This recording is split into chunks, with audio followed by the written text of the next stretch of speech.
जरूरी नहीं कि हर बार जिंदगी वैसी चले जैसी हमने प्लान की हो। कभी कभी ऐसा वक्त आता है जब सब कुछ उलझा हुआ लगता है, जब नौकरी हाथ से निकल जाती है, जिससे प्यार किया वो छोड़कर चला जाता है, सपने बिखर जाते हैं और दिल में सवाल उठता है, क्या भगवान सुन भी रहे हैं? सोशल मीडिया खोलो तो लगता है जैसे हर कोई आगे बढ़ रहा है, सब मुस्कुरा रहे हैं, सफल हो रहे हैं, जी रहे हैं, और आप बस रुके हुए हो, एक ऐसे चक्र में फंसे हो जिसमें बस इंतजार है, निराशा है और वो लड़ाइयाँ है जो कोई देख नहीं सकता।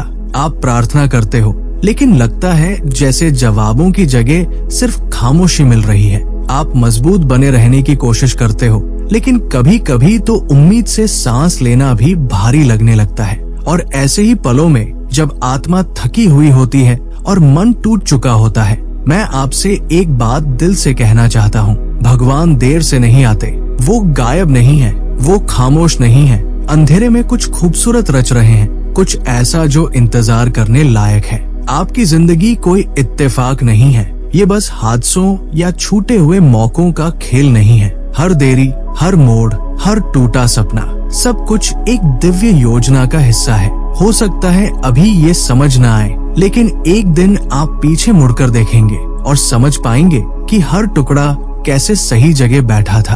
तभी तो भगवान कहते हैं, मेरे समय पर मुझ पर विश्वास करते हुए धैर्य से इंतजार करो, मैं सब कुछ सुंदर बनाता हूँ। न आपके समय पर, न दुनिया के हिसाब से, बल्कि उस समय पर जब वो तय करते हैं। हम एक ऐसी दुनिया में जी रहे हैं जहाँ सब कुछ फटाफट चाहिए, इंस्टेंट मैसेज, फास्ट डिलीवरी, झटपट जवाब। लेकिन भगवान के सबसे सुंदर काम वक्त लेते हैं। जैसे एक कुम्हार मिट्टी को गढ़ता है, वैसे ही वो आपको आकार दे रहे हैं। इंतजार का हर पल बेकार नहीं जाता, वो आपके विश्वास को मजबूत कर रहा है, आपकी सोच को साफ कर रहा है और आपको उन आशीर्वादों के लिए तैयार कर रहा है जो आपकी कल्पना से भी आगे है। जो देरी आपको सजा लगती है, भगवान उसे तैयारी मानते हैं, आपको तोड़ने के लिए नहीं बल्कि सही जगह पर खड़ा करने के लिए। और जब तक आप इंतजार कर रहे हैं, थक जाना भी इंसानी बात है, कभी कभी निराश होना भी स्वाभाविक है।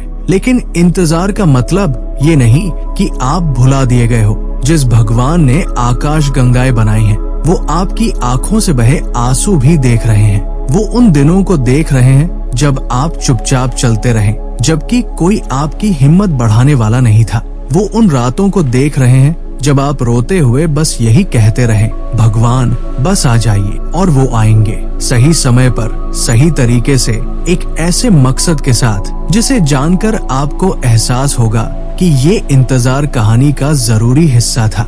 तब तक निराशा के साथ नहीं बल्कि उम्मीद के साथ इंतजार कीजिए। याद रखिए, आप उस ईश्वर के हाथों में हैं जो कभी भी दर्द को बेकार नहीं जाने देते और कभी भी अपनी टाइमिंग नहीं चूकते। और एक गहरी बात सुनिए, ये जो इंतजार है ना, ये सिर्फ आपके भविष्य को नहीं, आपकी पहचान को भी तैयार कर रहा है। हर चुनौती, हर अनसुनी प्रार्थना आपकी आत्मा को एक नई मजबूती दे रही है, आपको एक ऐसे इंसान में बदल रही है जो ज्यादा सहनशील है, ज्यादा परिपक्व है और ज्यादा गहराई से जीने की ताकत रखता है। और इस सफर में सब कुछ आसान नहीं होगा, आप गिरेंगे, आपको निराशा मिलेगी, आपसे गलतियां होंगी, लेकिन यही है अनुग्रह की खूबसूरती।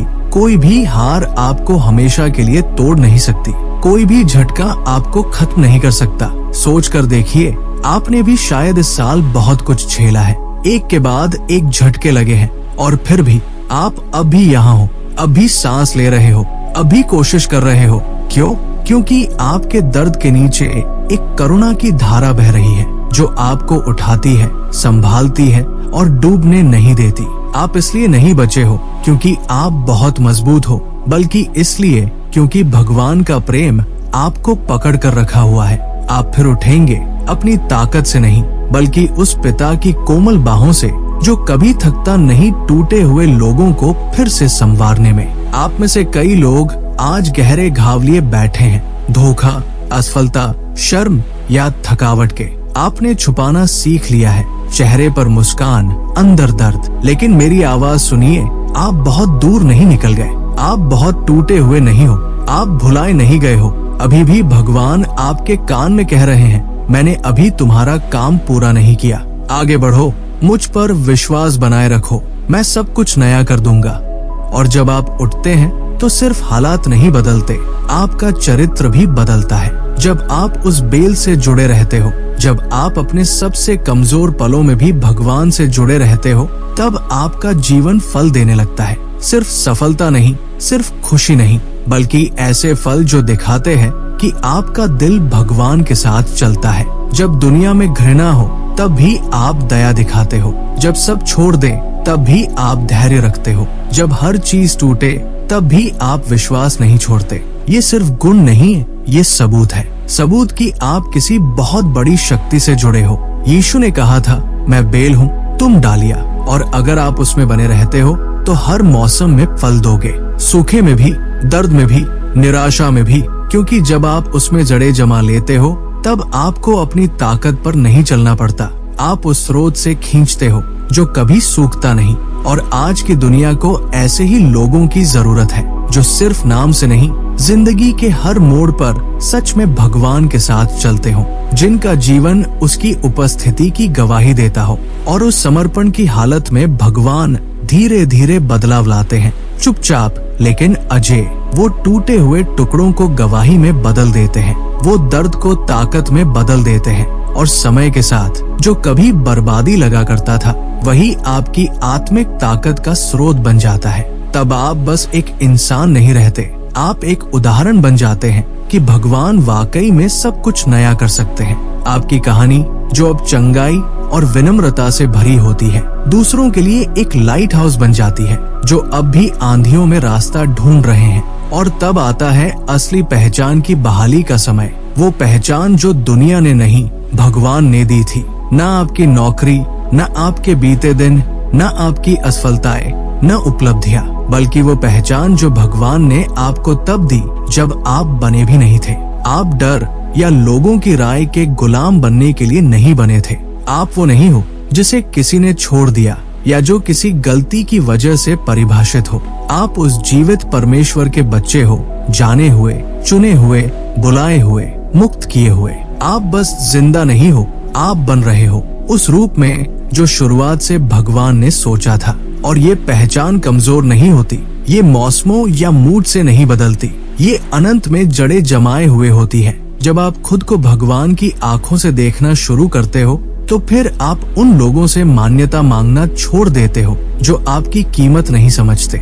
आप उन जगहों में फिट होने की कोशिश करना छोड़ देते हो जहां आपकी आत्मा दम घुटती है। आप उन रिश्तों और लाइफस्टाइल्स को छोड़ देते हो जो आपकी आत्मा को थका देते हैं। क्यों? क्योंकि अब आपको पता है कि आप कौन हो, और जब ये समझ आ जाती है तब दुनिया का शोर आपका कुछ नहीं बिगाड़ सकता। फिर आप आत्मविश्वास से चलते हो, घमंड से नहीं, बल्कि उस पवित्र यकीन से कि आपकी जिंदगी का मकसद है, कि आपकी कहानी पवित्र है, कि आपकी मौजूदगी रोशनी लाती है। और इसी बहाल पहचान से बहती है एक सबसे सुंदर चीज, रोज का रिश्ता भगवान के साथ। सिर्फ धर्म नहीं, सिर्फ नियम नहीं, बल्कि एक जीता जागता रिश्ता उस परमेश्वर के साथ जिसने आपको बनाया।